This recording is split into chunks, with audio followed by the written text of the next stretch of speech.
अखिलेश यादव ने बेटी को सौंप दी एशिया के मैनचेस्टर की कमान। फिर अदिति के साथ सपा प्रमुख ने चखा कानपुरिये समोसे का स्वाद। ऑपरेशन 5.0 का शंखनाद कर फूंक दिया 27 का चुनावी बिगुल। इरफान आजम खान के हर जख्म का लिया जाएगा हिसाब किताब। अखिलेश यादव ने लगभग यूपी विधानसभा चुनाव की डुगडुगी बजा दी है। सपा प्रमुख अपने कार्यकर्ताओं के साथ सड़कों पर उतर चुके हैं। चचा शिवपाल यादव को भी मैदान पर उतार दिया है।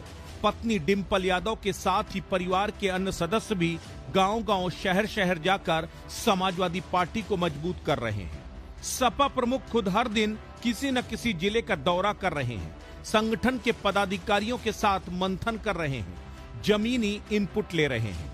जिताऊ कैंडिडेट की टोह ले रहे हैं। गुटबाजी कर रहे नेताओं की लिस्ट भी बनवा रहे हैं। इसी कड़ी में वो एशिया के मैनचेस्टर कहे जाने वाले शहर कानपुर पहुंचे। अखिलेश यादव के साथ उनकी बेटी भी क्रांतिकारियों की नगरी पहुंची। सपा प्रमुख ने बेटी के साथ कानपुरिये समोसे का स्वाद चखा और नगर की 5 सीटों पर साइकिल दौड़ाए जाने का शंखनाद कर बीजेपी की टेंशन बढ़ा दी।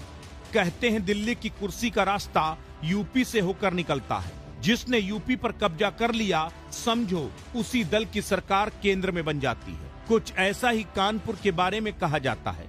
जिस पार्टी ने कानपुरिये का दिल जीता, उसी की सरकार लखनऊ में बन जाती है। इसी के चलते सभी राजनीतिक दलों के नेताओं की नजर एशिया के मैनचेस्टर पर रहती है। फिलहाल नगर और ग्रामीण क्षेत्र को मिलाकर कानपुर में 10 विधानसभा सीटें हैं। 7 पर बीजेपी का कब्जा है, जबकि 3 पर सपा को जीत मिली थी। अगर नगर की बात करें तो यहाँ कुल 5 सीटें हैं। 3 पर अखिलेश यादव का कब्जा है, 2 पर कमल का फूल खिला था। ऐसे में कह सकते हैं कि शहर में समाजवादी पार्टी का दबदबा है। यही वजह है कि अखिलेश यादव अक्सर कानपुर आते रहते हैं। अखिलेश यादव की नजर शहर की 5 सीटों पर है। वो 2027 में गोविंद नगर और किदवई नगर में साइकिल को दौड़ाकर बीजेपी को उसी के गढ़ में क्लीन स्वीप करने के इरादे से पसीना बहा रहे हैं। इसी के चलते वो बेटी अदिति के साथ कानपुर पहुंचे। बेटी अदिति और सीसामऊ सीट से सपा विधायक नसीम सोलंकी ने स्वरूप नगर स्थित घटापारा में एक रेस्टोरेंट का उद्घाटन किया। उसके बाद अखिलेश, अदिति और नसीम के साथ मुन्ना समोसे की दुकान पहुंचे। खाने के लिए प्लेट से समोसा उठाया, लेकिन वो जमीन पर गिर गया। उसके बाद उन्होंने दूसरा समोसा खाया। मुन्ना समोसा से निकलकर अखिलेश बिराहना रोड में सोना चंडी ज्वेलर्स की दुकान पर गए। उसके बाद लखनऊ के लिए रवाना हो गए। इससे पहले 12 फरवरी को अखिलेश कानपुर आए थे। तब उन्होंने पूछा कि यहाँ क्या फेमस है, कचौड़ी या समोसा? तब किसी ने कहा था समोसा। उसके बाद उन्होंने समोसा खाने की इच्छा जताई थी। अपने कानपुर दौरे के दौरान अखिलेश यादव ने सीएम योगी पर जुबानी हमला बोला। उन्होंने कहा, एक लोग जापान गए हैं, वहाँ MOU साइन कर रहे हैं। जापान का एक नाम निप्पॉन भी है। जापान के लोग कहीं घबरा न जाए, नाम बदलने वाले मुख्यमंत्री जी आए हैं। कहीं मुख्यमंत्री जी जापान का नाम बदलकर उगते हुए सूरज का पर्यायवाची न रख दें। वो जापान का नाम आदित्यपुर या आदित्यपुरम करके ना आ जाए। अखिलेश यादव ने आगे कहा कि बटुक जो हमारे पूजनीय हैं, उनकी चोटी पकड़कर अपमानित किया गया। डिप्टी सीएम ने कहा कि उन्हें महापाप पड़ेगा, लेकिन डिप्टी सीएम की चलती नहीं है। ये किसी लायक नहीं है।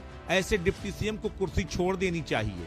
अखिलेश यादव ने कहा, हम आप मिलकर नई सरकार बनाएं, कानपुर का विकास करें, सड़कों पर आवारा पशु न घूमें, यूपी की अर्थव्यवस्था में कानपुर की साझेदारी हो। अभी तो गंगा भी गंदी है। समाजवादी पार्टी सरकार बनने पर मां गंगा की सफाई के साथ साथ वर्ल्ड क्लास और देखने में अच्छा लगे ऐसा कानपुर बनाएंगे।